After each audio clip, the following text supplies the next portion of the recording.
Hello,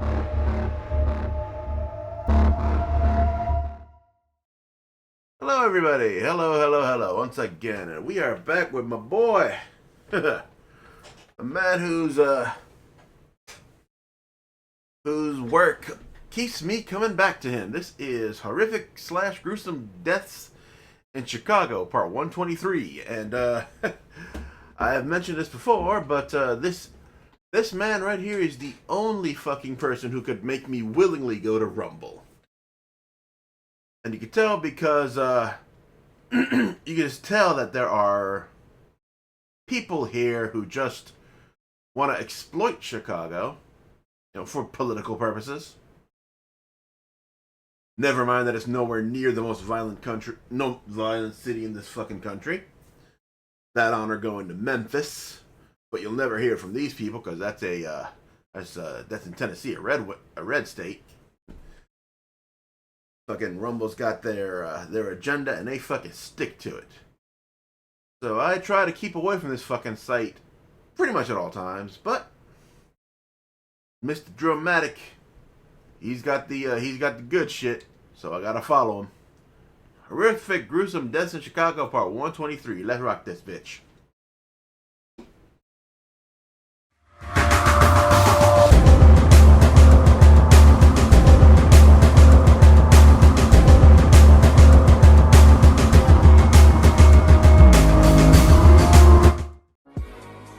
Richard Clyde Allport. Looks like a nice guy. On July 24, 1986, 41-year-old veteran Richard Allport's slashed and badly decomposed body was found in a wooded area of North Wheaton.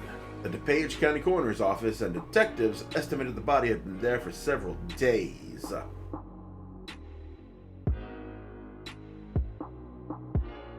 The story goes, Allport married Sharon Murray in 91 and divorced a year later. The Murray remarried in 96. She and Allport carried on their romance in that summer, which makes me wonder, why the fuck did you divorce? That makes absolutely no goddamn sense at all. Like, if the fling was still there, fuck, stay married. I don't understand people. I think I've made that real clear. I do not understand people. Anyway, like I was saying, though Murray remarried in 96, she and Allport carried on their romance in that summer, meeting frequently in their secret spot in the woods.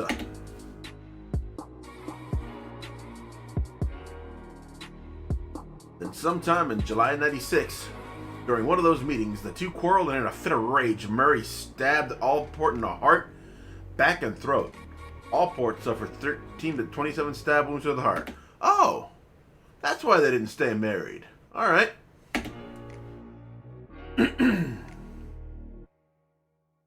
According to Allport's daughter, Murray also had attended Allport's funeral and had tried to consult. Bro, what is it with fucking killers going to their victims' goddamn funerals? Bro, lay low. Over 2 weeks after Allport's death in August, Murray was arrested and charged with Allport's murder. In June 97, Murray was sentenced to 30 years in prison. There's no further update on Sharon Murray. Thomas Chcago. Around 1 a.m. Okay, before I go on, Mr. Chcago here. Once you break off a relationship, guys and girls, it's not happening again, bro.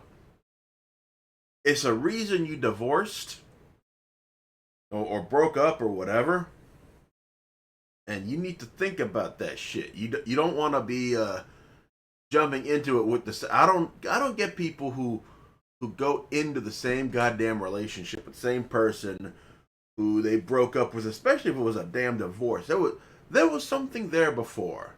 I doubt this was the only time Murray wigged out and got violent on Allport, right? That's not how this goes. So yeah, guys, y'all need to keep away from that crazy bullshit. Anyway, Thomas the Coddle. Around 1 a.m. on November 17, 2013, 22-year-old Thomas the Coddle was at a party on Pomeroy Street in West Chcago when 3 Satan Disciples members confronted him after believing he was a Sureño 13. While being confronted, the Coddle pulled out a knife of his own in an attempt to scare off the 3 before running away. The 3 gave chase and caught the Coddle when he slipped and fell about a block away. Yep. The 3 began kicking and hitting the Coddle until he lost consciousness. One of the 3 found the Coddle's knife lying on the ground and used it to stab the Coddle 3 to 4 times. After the attack, the group left the Coddle lying in the street to die, and a resident discovered his body later that morning. Okay, here's another tip. If you're in a place with a lot of people, and there's a violent confrontation, you don't go running into a space with not a lot of people. You call a fucking Uber. I don't know if they had, I don't think, no, of course they didn't have fucking Uber back then. This is, it was quite a while ago still. But like, you call a buddy, you call a cab, you know, maybe ask the host if they can hide you out somewhere. You don't just fucking run into the street for these idiots to chase you. Come on now. Here are the killers: Jonathan Jimenez, Alejandro A. Martinez, and Anthony E. Rios, all Satan disciples. Jonathan Jimenez, Alejandro Martinez, and Anthony Rios were all arrested 2 days later and charged with first-degree murder in the death of Thomas the Coddle.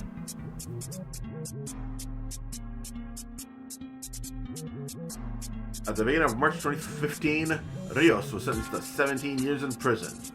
That's a very small time for a murder. His mugshot in 24. Oh, he doesn't look like he's learned a goddamn thing. Martinez, who returned to the party and bragged about how he and the other 2 took care of the Coddle, was sentenced to 14 years a week after.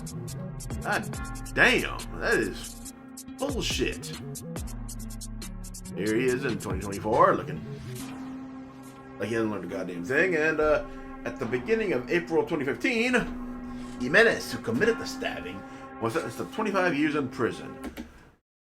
The first 2, fucking 15 and 14, bitch, get the fuck out of here. That is nothing.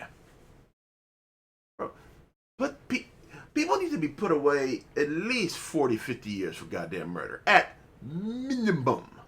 Like, I don't know what extenuating circumstances this was, but I don't think it was extenuating goddamn enough. Not enough to justify this bullshit. His mugshot in 24. Miguel Navarrete, 2'6".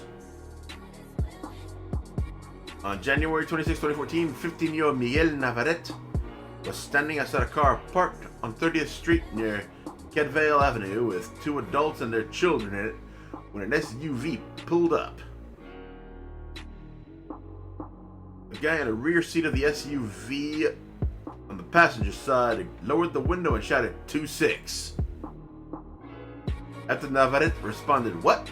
the guy who shouted at Navarrete opened the car door and shot Navarrete once with a sawed-off shot. Damn. I don't even think it's legal to have a sawed-off. Like, obviously you could probably saw it off yourself, but that's still not an easy thing to carry around. You must really want to fuck somebody up if you're bringing a sawed-off.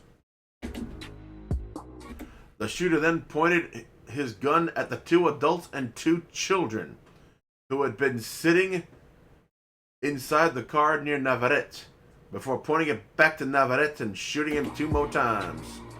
Oh, what a lovely individual. At least he spared the kids.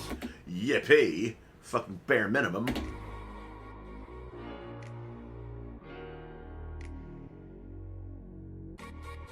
Navarrete was pronounced dead at the scene. Yeah, I bet he was. Baby K and Scrappy T from T25 were the killers. Over a week later, Andres Guerra, aka Baby K, and Martin Miranda, aka Scrappy T, were arrested and charged with the murder of Miguel Navarrete. Scrappy T allegedly told police the shooting was in retaliation for the murder of a fellow Latin king, Johnny Vargas. In 2020, Scrappy T was sentenced to 75 years in prison. His mugshot in 2024. I couldn't find any update on Baby K, who was the driver on the hit. You know what we're doing? We are we are taking a look. Do this real quick.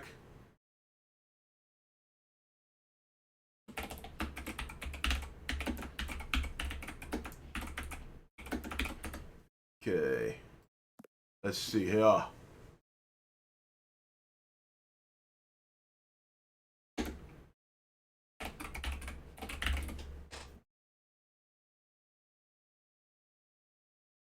No, that's another one.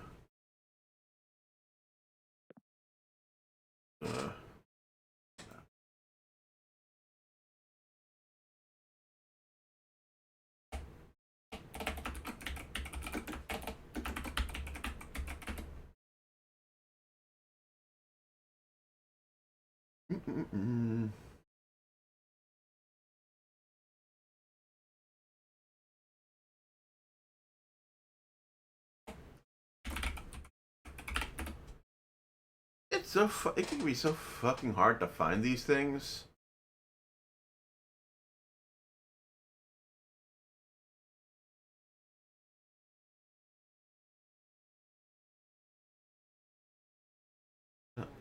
Andres Guerra.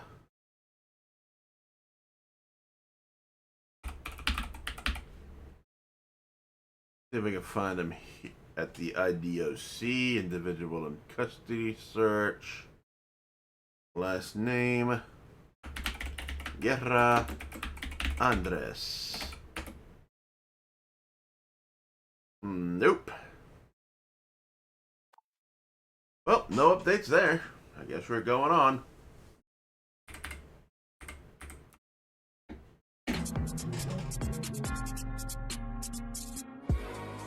David Lopez. About 7:50 a.m. on January 24, 2021, David Lopez, 32, left his little village home in the 2800 block of West 23rd Place and went to where his car was parked on a concrete pad, separated from an alley on 23rd Place by an iron gate. 4 Satan Disciple members approached the gate, and one of the 3 men asked Lopez for a cigarette as another flashed gang signs for the Latin Kings. Right. After the man who flashed the gang signs tried to do a Latin Kings handshake with Lopez, Lopez declined the handshake, causing the same men to shove Lopez in the face from the other side of the fence. Wait, if they thought he was Latin Kings and he showed that he wasn't, why are they attacking him anyway?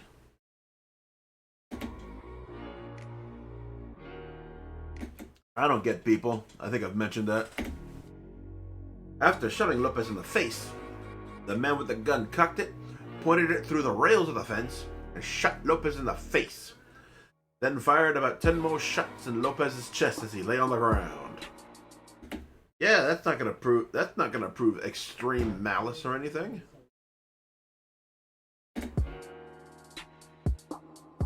The whole incident was caught on surveillance. 2 of the killers, Javier Encarnacion and David Chavez. David Chavez was arrested by SWAT as he tried to run from a house in the 2600 block of West 23rd Place, where the gunman was also hiding in. Xavier Encarnacion was caught and arrested at his home 2 days after the shooting. with his flat head. In September 2023, Chavez was sentenced to 20 years for his role in the killing. Other motherfucker should have.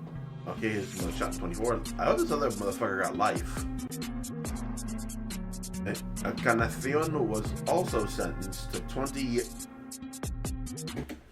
Practically nothing. They went up to a person with the intent to kill them and got 20 goddamn years.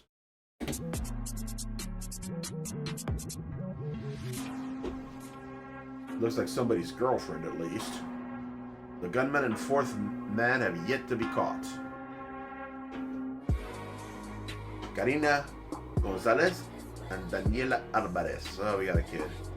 Late night on July 2, 2023, Karina Gonzalez, 48, and her children, Daniela Alvarez, 15, and Jesus Alvarez, all returned to their little village home in the 2600 block of South Millard after spending 2 weeks with Gonzalez's relative. After getting settled in, Gonzalez's husband accused her once again of cheating on him, and the kids conspired with her. Okay, so this is a persistent issue then with the family. Husband just wrecked with paranoia to the point where he's accusing the kids of conspiring with their mother to cheat on him. That's really all you could say about it. Fucking loco, man. Gonzalez told her husband to stop and left the kitchen to the living room with her kids. When her husband followed her and continued arguing, the son told him to stop or he would call the police. And that's when the husband wigged out. Hours into the midnight, Gonzalez's husband then grabbed his Glock 9mm from under his pillow in his bedroom. The son ran from his father and took cover under a table. Gonzalez's husband entered the living room and shot Gonzalez and Daniela multiple times while they were sitting on the couch. He then shot the son while the boy covered himself with a chair. Bro, imagine for a second, you're sitting there, right? Your dad has gone fucking nuts, killed your mom and your sister, and all you've got is a goddamn chair. The fear running through that boy's mind must have been beyond description. My God. The son was shot once in the ankle and managed to run out of the house and call 911. Whew. Gonzalez was shot 8 times in the torso and was pronounced dead in the home. Daniela was shot twice, including once in the face, and was still breathing when police arrived on the scene. Daniela was rushed to a nearby hospital but died of her injuries. Goddamn waste. Was sick. What the hell does this guy look like? A fucking reject from the Flintstones. Like some guy in the background.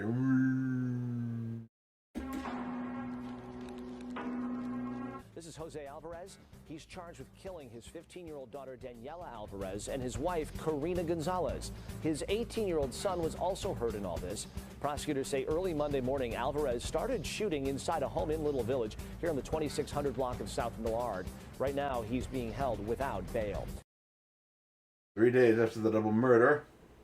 We're at 26 in Millard, near the home where Jose Alvarez allegedly killed his wife and daughter. The vigil is getting started now. As you can see, there are several people here to remember 48-year-old Karina Gonzalez and 15-year-old Daniela Alvarez. Jesus, 15. Fuck, man. You don't think of 7.5 years old as middle age, you know? Just sad shit all around. Music is being played and many are holding signs in Spanish that say, "I have a right to live without fear," and "We are the voice of Karina." The two were shot and killed on July 3rd at their Little Village home in the 2600 block of South Millard Avenue. According to CPD, Jose also shot his 18-year-old son, but was able to get away and call police. Cook County prosecutors say the killings were sparked by an argument where Jose accused his wife of cheating. Prosecutors say the family had endured years of alleged alcohol, drug, and verbal abuse by Jose. Again, I keep saying this, and I'm gonna keep saying this. God damn it! If your SO is abusive, if they're drunk, if they're threatening, get out. Whatever situation is on the other side has to be better than a pine box. Prosecutors also say they even left Jose but then came back to live with him after he agreed to go to rehab. According to court documents, No, God. You of course he's gonna be a manipulative piece of shit. Karina had a protective order against Jose, but it was never served. The documents state Jose's FOID card for his Glock handgun was revoked. Almas Nuevas, a group dedicated to helping women experiencing mental health problems and abuse in Latino communities, helped organize this vigil. Organizers knew the mom and daughter, and they say the vigil is not only to remember the two, but to bring awareness to the dangers of domestic violence. She was ready to get out of this situation that she was in, and unfortunately, that's not the way that this ended. But it doesn't mean that it needs to end like this for everyone. And the purpose of us being here is to be her voice. Boy, you look Real shit, man. Like, there's no reason this had to end like this at fucking all, you know? Y'all need to get out of these bad relationships. If not for yourself, then for your kids, man. Like, think about them if nothing else. The way that this ended. But it doesn't mean that it needs to end like this for everyone. And the purpose of us being here is to be her voice. boy, you look like a damn gorilla. And Drill, don't fucking And the purpose of us don't being fucking here insult gorillas, is to man. be her voice. Let me go back Boy, here. you look like a damn gorilla. Come on. That gorilla looks majestic and powerful. Homeboy just looks like he's strung out. Like, how you look like a junkie and fat at the same time? How does that work? Gorilla. Mafiela Simon Franco.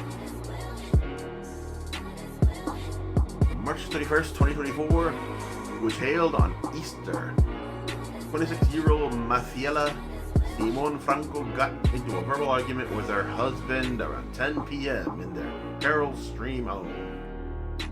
The argument turned physical, and Franco was stabbed dozens of times in her head, neck, body, and hands, nearly leaving her head decapitated.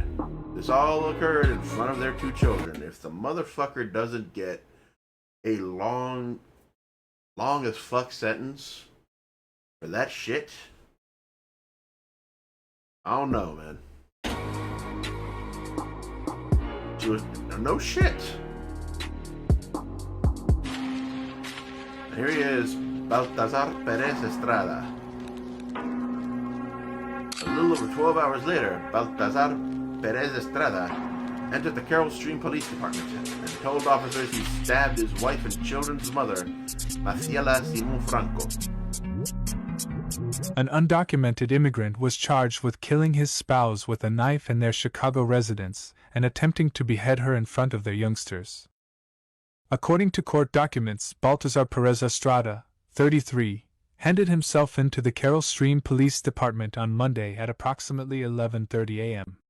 He admitted to supposedly stabbing his wife, Maricela Simon Franco, 26.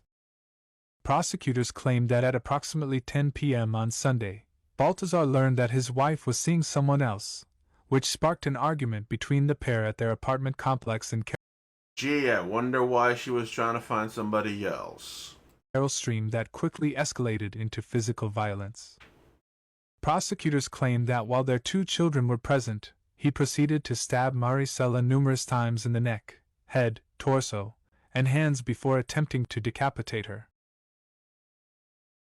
Did he know the children were there? I mean, not that it matters, because either way, even if he didn't know, it's still gross fucking negligence and disregard for those kids.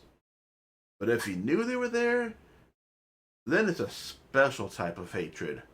I fucking didn't care for those kids at all. The DuPage County State's Attorney's Office stated, "The sad reality of this case is that Maricela's life has been reduced to a statistic of domestic violence due to the alleged actions of her husband, Baltazar Perez Estrada." Subsequently, authorities discovered that, approximately 2 weeks before to his suspected suicide of his wife, Baltazar and his family had just recently entered the country illegally. Later on, the couple's 2 weeks before to his suspected suicide of his wife, Baltazar and his family had just recently entered the country illegally. Ah, boy. That's a spicy issue. I'm be real with you. I'm not a big proponent of the illegal immigration thing, because oftentimes the shit that they're in when they're back home in Mexico or wherever it is, they take that shit with them to America, whether it's drugs, whether it's violence, or in this case, domestic bullshit. Later on, the couple's 2 young girls reported to the authorities that they had witnessed their father hitting their mother with a knife during the horrific incident. Subsequently, a medical examiner discovered that the husband attempted to cut off Maricela's head. At the scene, Maricela was pronounced deceased. According to papers, one of the kids told the police that her father disposed of the knife in a nearby pond. Oh, what a lovely individual. Officers were called to the couple's home on March 17th for a domestic incident, according to a prior police report, but no criminal charges were brought. Over 10 million people are victims of domestic abuse each year, making it a persistent blight on society. Yep. Baltazar was charged with alien inadmissibility by the U.S. government and faces 5 counts of first-degree murder. His immigration offenses will be tried separately. This callous and vicious deed has not only taken You know, I hope they don't have to worry about deportation. I hope he gets life. Maricela away from them, but it has also deprived 2 small children of their mother. Real shit, man. R.I.P. to everybody here.